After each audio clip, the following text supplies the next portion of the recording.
Eu sempre fui a versão de teste da minha irmã gêmea. Mesma cara, mesmo corpo, mesma data de nascimento. Mas para minha família, eu era um rascunho inacabado, e ela, a obra-prima, a Bianca. Ela ganhava os sorrisos, eu ganhava os silêncios. Ela era chamada de meu orgulho pela minha mãe, eu era chamada de a outra. Crescemos embaixo do mesmo teto, mas parecia que eu morava num porão invisível. Tudo começou a se distorcer quando eu tinha 8 anos. Ganhei um concurso de redação na escola, e minha mãe olhou pro prêmio, um vale-livros, como se eu tivesse trazido lixo para casa. No mesmo mês, a Bianca foi escolhida para ser dama de honra no casamento da prima rica. Ganhou vestido, sessão de fotos, atenção. Gritaram para a vizinhança ouvir. Me pediram para tirar a mesa. Mas isso foi só o começo. Meu avô paterno, o seu Alfredo, era a única pessoa que me via. A única. Quando a Bianca queria ouvir música no carro, ele botava meus poemas infantis para tocar, gravados num gravador velho que ele mesmo comprou. Ele dizia: "Você tem uma alma de diamante, minha pequena. E diamantes ninguém reconhece sujos de terra." Adivinha quem da família odiava isso? Todos.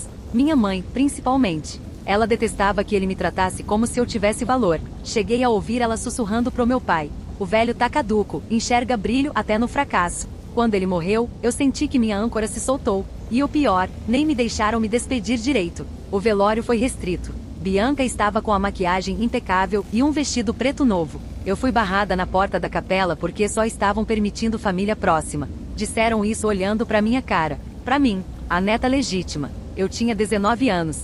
A leitura do testamento foi feita semanas depois. Não me convidaram. Disseram que meu avô deixou tudo para Bianca. Um sítio enorme, joias da minha bisavó, um cofre com economias da aposentadoria, um carro antigo que ele dizia que seria meu quando eu tivesse idade. Tudo para ela. Eu chorei por dias. Não pelo dinheiro, mas pela sensação podre de ter sido apagada da história de alguém que me amava. Anos se passaram. Morei em repúblicas fedidas, ralei com 3 empregos, vendi tudo que eu tinha para pagar a faculdade. Publicidade. Não era meu sonho, mas eu precisava fugir dali. Fazer algo que não envolvesse voltar para casa e ouvir minha mãe dizer: "Voltou com o rabo entre as pernas?"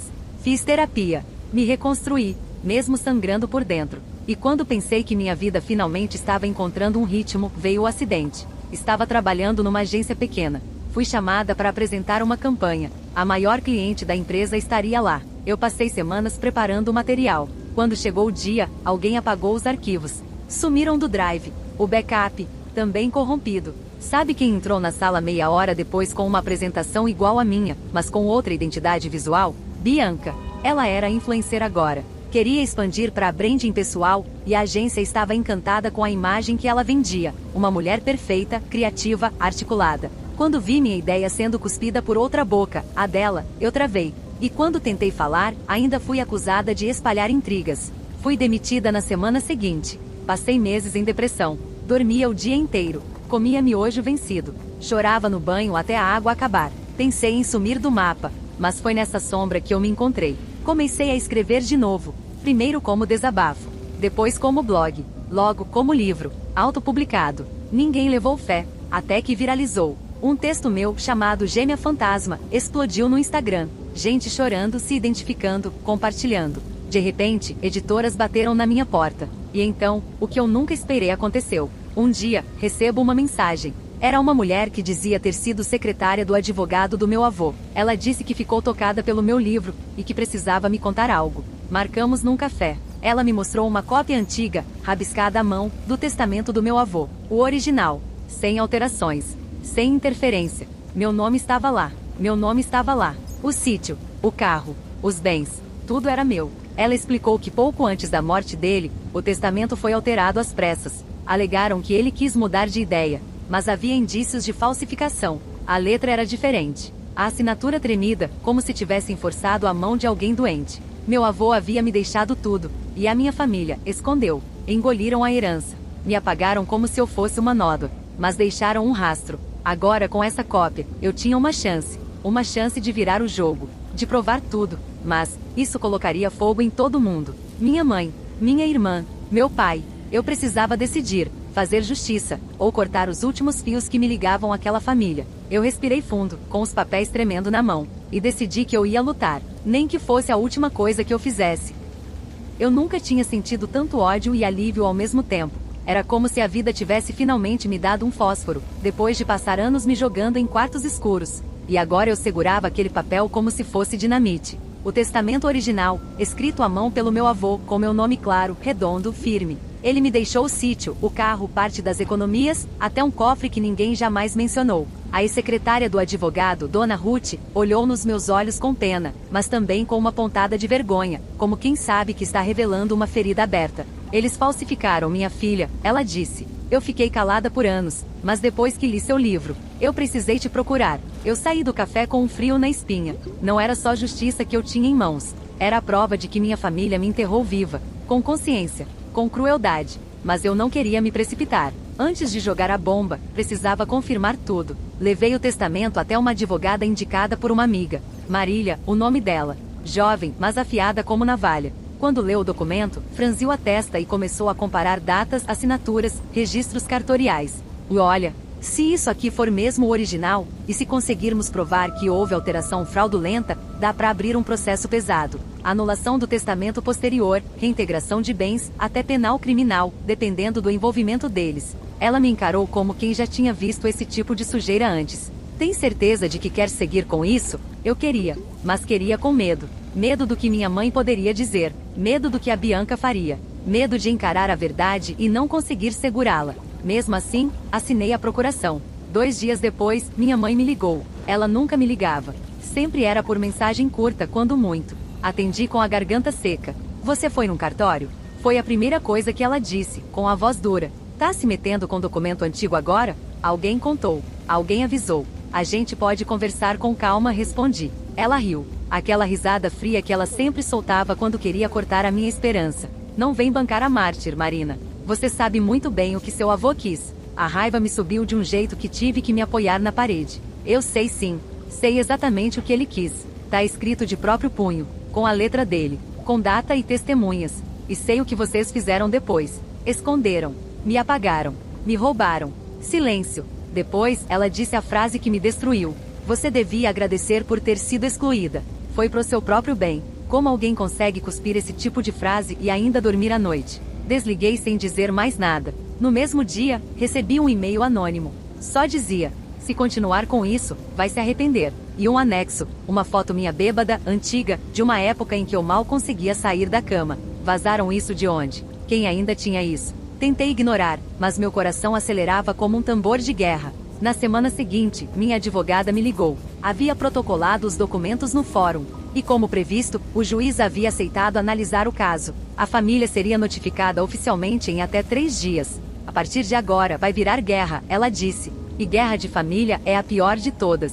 E foi mesmo. No 3º dia, a Bianca me mandou mensagem. Bianca, você é uma ingrata do caralho. A gente escondeu isso pra te proteger. Você nunca teve cabeça pra lidar com responsabilidade.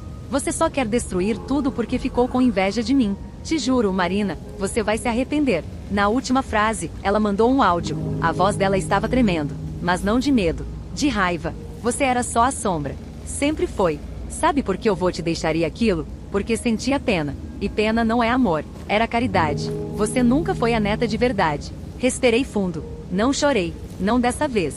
Mas doeu. Como se cada palavra fosse uma pedra quebrando meu peito por dentro. As audiências começaram, uma atrás da outra. Apresentei provas, datas, peritos foram convocados. Meu pai tentou fingir que não sabia de nada. Minha mãe desmentia tudo. Bianca chorava no tribunal como se fosse uma vítima. Mas Marília estava impecável. Mostrou os indícios de falsificação, os documentos que sumiram, os registros contraditórios. O juiz começou a se inclinar para o nosso lado. E aí, veio o golpe. Fui assaltada ao sair do trabalho. Levaram minha bolsa, meu notebook e o celular com todas as cópias digitais do processo. Mas não tocaram no dinheiro, nem no cartão.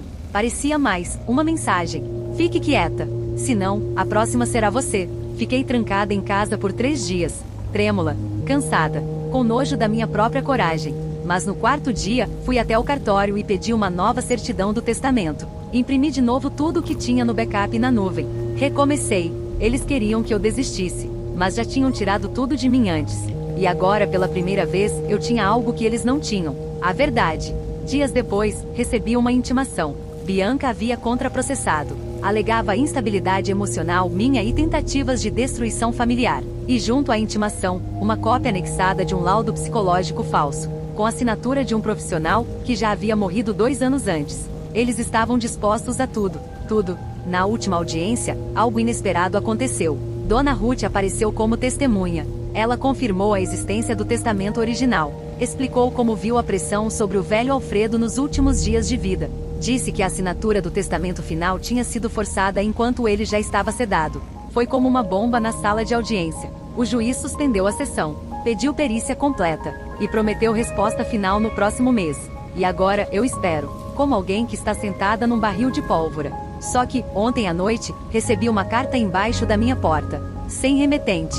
Nela, só uma frase escrita com letras recortadas de revista. Você realmente sabe tudo que seu avô escondia? Como assim? O que mais poderia haver? O testamento era só o começo? A carta com letras recortadas de revista ficou em cima da minha mesa por 3 dias. Eu a li, reli, memorizei cada curva de papel. Você realmente sabe tudo que seu avô escondia? Era uma pergunta ou uma ameaça?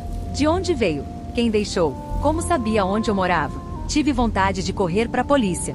Mas correr para a polícia com uma folha grudada de revista ia parecer coisa de filme ruim. Eles iam rir na minha cara. Então fiz o que sempre fiz, aguentei sozinha. Mas aquela frase virou um martelo dentro da minha cabeça. A cada batida, um eco. E se eu não soubesse mesmo? Uma semana depois, a advogada Marília me liga. Marina, conseguimos acesso ao inventário antigo. E tem um item que você precisa ver com seus próprios olhos. No dia seguinte, fui até o escritório dela.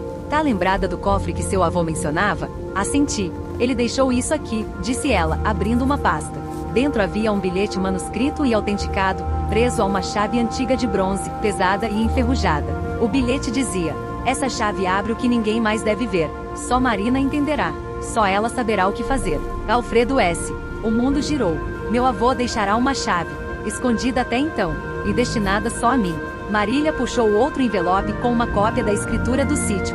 No canto inferior, uma observação esquecida mencionava um depósito subterrâneo de ferramentas, construído sob o antigo galpão. Eu já entrei em contato com o novo ocupante do sítio, ela disse. Uma funcionária do cartório que está temporariamente morando lá. Ela aceitou nos deixar visitar, desde que em horário comercial. Quer ir amanhã? Queria. E fui. Chegamos no fim da manhã. O sítio estava exatamente como nas lembranças da infância, cheiro de terra molhada, cercas de arame enferrujado, o casarão coberto de eras. Mas estava tudo mais apagado, como se o lugar tivesse sido forçado a esquecer que um dia foi cheio de vida. A funcionária nos recebeu com uma gentileza fria, parecia não querer problemas. O galpão fica no fundo, tem uma tampa de madeira atrás do trator velho. A chave deve servir ali, disse, apontando com o queixo. Só cuidado. Ninguém mexe naquele porão desde que o velho morreu. A frase ressoou estranha, como se houvesse um motivo. Fui até o galpão. Empurrei a porta pesada, que rangia como uma garganta irritada. Lá dentro, o cheiro de óleo e ferrugem tomava tudo. O trator antigo estava exatamente onde eu lembrava. Atrás dele, meio escondida sob palha e sujeira, uma tampa de madeira com uma argola enferrujada. Puxei com força. Um rangido ecoou, revelando uma escada íngreme que descia para a escuridão. Marília me olhou hesitante. Eu vou com você, disse ela, tirando o celular do bolso com a lanterna ligada. Descemos juntas, degrau por degrau. O silêncio era espesso. No fim da escada, uma porta de ferro com uma fechadura circular. Usei a chave, e ela girou com um clique seco, como se estivesse esperando por isso. O cofre não era pequeno, era uma sala. Luzes de emergência acenderam com o movimento, e quando vi o que havia lá dentro, perdi o ar. Estantes cheias de caixas, documentos, dossiês, fichas, e uma gaveta trancada com outra chave, esta já ali dentro. Girei e abri. Dentro, uma pasta vermelha com o nome da minha irmã, Bianca S. Isso tá parecendo filme de espionagem, murmurou Marília, espantada. Comecei a folhear. Fotos, relatórios, diagnósticos, laudos psiquiátricos. Tudo sobre Bianca. Internações infantis, crises violentas, episódios de alucinação. Uma linha do tempo escondida. Meu avô sabia de tudo. Ele a ajudava. E a controlava. Havia anotações dele. Bianca teve novo surto ontem. Tentou empurrar Marina da escada. Marina não lembra. Disseram que ela caiu sozinha. A mãe mente. Cobre. Não quer tratamento. Se algo me acontecer, a herança deve ir para Marina. Ela é a única estável. Meu coração explodiu dentro do peito. O que? Ela tentou me matar? Era por isso que eu tinha uma cicatriz enorme na perna? Sempre disseram que eu caí brincando, mas eu nunca lembrava de ter escorregado. Sempre achei estranho. Continuei lendo. Havia um envelope com fotos. Fotos que me fizeram vomitar. Eu, dormindo. Pequena, com hematomas no braço. Outra foto com o olho roxo. Outra com pontos no queixo. E anotações atrás. Amy disse que caiu, mas vi Bianca empurrando ela contra a parede. Minha irmã, minha própria irmã, o anjo perfeito da família. A que sempre recebeu tudo. Era ela. Era ela quem me machucava. E todos a cobertaram. Saí da sala cambaleando. Senti o chão se afastar. Senti o sangue sumir das mãos. Marília me segurou. E Marina, isso muda tudo. Você precisa usar isso. Precisa mostrar pro juiz. Isso não é só sobre herança. Isso é sobre abuso, encobrimento, negligência. É crime. Mas minha cabeça girava. Tudo aquilo estava enterrado dentro da minha infância como um vírus. Um tumor. E agora pulsava a flor da pele. Nos dias seguintes, não consegui dormir. Revivi cada memória com olhos novos. A boneca rasgada que minha mãe disse que eu destruí. A vez que fui parar no hospital e disseram que tive uma convulsão. Não, minha irmã me sabotava desde que éramos crianças. E meus pais sabiam. Encobriram. Fingiram. Jogaram tudo para baixo do tapete. E ainda roubaram minha herança. Na nova audiência, levamos tudo. As fotos. Os relatórios. Os manuscritos. A pasta com provas que meu avô guardou por anos, como se soubesse que um dia eu descobriria tudo. O rosto da Bianca ao ver aquilo, mudou. O dela e o da minha mãe. Ficaram lívidos.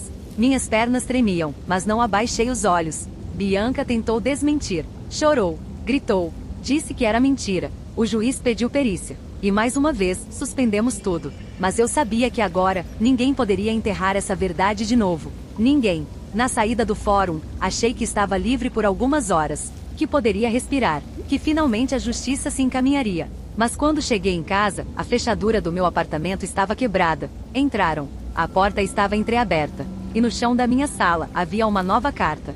Dessa vez, escrita à mão. Você acha que era a única com segredos? Ele também os tinha. Você está cavando a cova errada. E junto da carta, uma foto. Uma foto do meu avô, abraçado com um homem desconhecido, em preto e branco, com um símbolo estranho rabiscado no canto, um losango com uma cruz no meio. O que mais ele escondia? Eu olhei para a foto como se ela fosse viva. Meu avô sorria, aquele sorriso cansado, que eu conhecia desde pequena, ao lado de um homem desconhecido, vestindo um terno antigo, os dois com os rostos próximos, íntimos. E no canto inferior, o símbolo bizarro, um losango com uma cruz invertida no meio. Era como encarar uma nova camada de passado. Uma que ninguém tinha me contado. Coloquei a foto sobre a mesa com mãos trêmulas. O bilhete que veio junto ainda ecoava na minha mente. Você acha que era a única com segredos? Ele também os tinha. Você está cavando a cova errada. Era ameaça? Era aviso? Ou verdade? Me senti engolida por uma espiral. Como se ao arrancar a máscara da minha família, tivesse revelado não só a podridão deles, mas também buracos antigos demais para serem limpos. Mostrei a foto a Marília no dia seguinte. Ela analisou o símbolo, ampliou com o celular, pesquisou. Depois de alguns minutos em silêncio, me olhou com uma expressão estranha. Isso aqui, já vi antes. Não é religioso, nem político. É um símbolo usado por uma organização antiga de apoio a pessoas LGBT nos anos 60. Mas era secreta. Ainda era considerado doença na época. Eles se encontravam escondidos, trocavam cartas, formavam redes de ajuda. Talvez seu avô fizesse parte disso. Você tá dizendo que meu avô era gay? Ou bissexual? Ou só apoiava? Não sabemos. Mas que ele escondia isso da família, parece bem provável. Aquele homem na foto pode ter sido um parceiro, ou um amigo que o ajudou. Talvez até o verdadeiro motivo de tantos conflitos.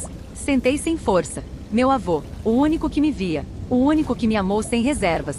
Ele também teve que esconder partes dele. Ele também foi silenciado. Não era só uma herança material que ele me deixou. Era um legado. De resistência. De dor engolida. De segredos sufocados pelo medo. Talvez ele visse em mim a continuação de tudo o que nunca conseguiu ser às claras. E por isso lutou até o fim para me proteger. Nos dias seguintes, o clima ficou tenso. Bianca desapareceu das redes. Minha mãe não respondia às intimações. O processo começou a correr em julgamento à revelia. Mas eu sabia que era só o silêncio antes da tempestade. E ela chegou. Na última audiência, Bianca apareceu. Com uma expressão tão calma, tão plástica que me deu náuseas. Ela levou um novo advogado, arrogante, engravatado, e com uma pasta cheia de novas evidências. Querem saber quem é Marina? Disse ele, encarando o juiz. uma escritora fracassada com histórico de surtos emocionais e desequilíbrio psiquiátrico. Temos aqui diagnósticos assinados, além de um depoimento de uma ex-terapeuta que afirma que ela inventava memórias traumáticas para chamar atenção. Ele deslizou os papéis como se tivesse acabado de puxar um as. Mas cometi um erro. Eu sorri. Marília levantou calmamente. Meritíssimo, peço que examine os documentos. A terapeuta citada faleceu em 2018. O laudo apresentado é de 2022. Além disso, já foi aberta uma investigação anterior por tentativa de falsificação de prontuário médico, com o mesmo nome de advogado envolvido. O juiz ergueu as sobrancelhas. O advogado da Bianca empalideceu. Foi o começo do fim. 2 semanas depois, saiu a sentença. O testamento original foi reconhecido como legítimo. A versão posterior, invalidada. Todos os bens descritos seriam restituídos a mim. O sítio, o carro, o cofre, as economias. E mais, o juiz determinou a abertura de inquérito criminal por fraude documental, estelionato e obstrução de justiça. Bianca e meus pais estavam, oficialmente, sendo investigados. Na mesma semana, recebi uma notificação. Bianca foi internada. Tentou se matar com comprimidos. Não conseguiu, mas deixou uma carta. Sim, mais uma. A carta dela era longa, escrita à mão. Não com ódio, mas com um peso quase insuportável. Ela dizia que sempre soube que havia algo errado nela. Que desde criança sentia um impulso escuro, incontrolável. Que teve surtos, sim, mas minha mãe a protegia porque ela era filha perfeita. Disse que sabia que tinha me machucado, que se lembrava de me empurrar, de rasgar minhas roupas, de destruir meus brinquedos. E que cada vez que minha mãe limpava o rastro e culpava o acaso, isso só piorava. Ela escreveu: "Você era a parte boa da nossa infância, mas eu fui ensinada a te odiar, a competir, a destruir o que brilhava em você. Quando vô te escolheu, quando ele viu você e não a mim, eu surtei. Foi como se ele tivesse enxergado que eu não podia ser. Hoje, eu entendo. Você não era a outra. Você era a única." Fechei a carta com a garganta travada. Não era perdão. Não era desculpa. Mas era a primeira vez que ela dizia algo verdadeiro. Hoje, faz 3 meses desde a última audiência. O sítio agora é meu. Estou reformando aos poucos. Mantive o galpão, mas tranco o porão. Não por medo, mas por respeito. Minha mãe e meu pai não me procuram. Nem precisam. O processo criminal corre, e eles vão ter que se explicar. Bianca segue internada, em tratamento. Enviei uma carta. Não para reatar laços, mas para encerrar a guerra. Disse que espero que ela encontre paz. Não por ela, mas porque eu não quero mais carregar o ódio que a nossa família plantou em mim. E quanto ao meu avô, eu falo com ele sempre. No alto da colina, onde ele me mostrava o pôr do sol quando eu era pequena, construí um banco de madeira. Sento ali quase toda tarde. Escrevo, leio os bilhetes antigos. Penso nas partes dele que o mundo tentou enterrar. Ele vive em mim. E foi por ele, e por mim mesma, que eu lutei. Talvez essa não tenha sido uma história de herança. Talvez tenha sido uma história de identidade. De recuperar o que me foi arrancado. De enxergar, enfim, o valor que ninguém quis ver. E o mais importante, de deixar de ser sombra, e finalmente existir a luz.